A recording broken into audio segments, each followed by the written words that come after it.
यापुढे सगळ्या उमेदवारांची माहिती आता मतदारांना दिली जाणार आहे। सर्वोच्च न्यायालयाच्या निर्णयानुसार मतदारांना ही माहिती दिली जाईल। विशेष म्हणजे या माहितीत उमेदवारांवर जे गुन्हे दाखल असतील त्याची माहिती देखील मतदान केंद्राबाहेर झळकणार आहे।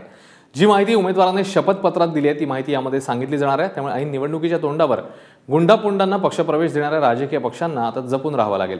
दरम्यान निवडणुकीतील पैशांच्या व्यवहारावर लक्ष ठेवण्यासाठी इन्कम टॅक्स अधिकारी आणि बँकांची मदत घेण्याचा निर्णय देखील निवडणूक आयोगाने घेतलाय।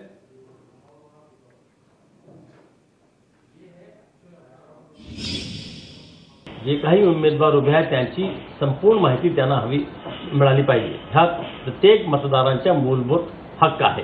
प्राप्त झालेले सर्व शपथपत्राच्या गोषवारा प्रत्येक उमेदवारांच्या गोषवारा आपण जाहिरातीद्वारे वर्तमानपत्रात देण्याच्या व पोलिंग स्टेशनचे बाहेर फ्लेक्सच्या माध्यमातून देण्याच्या ठरवलेलं आहे।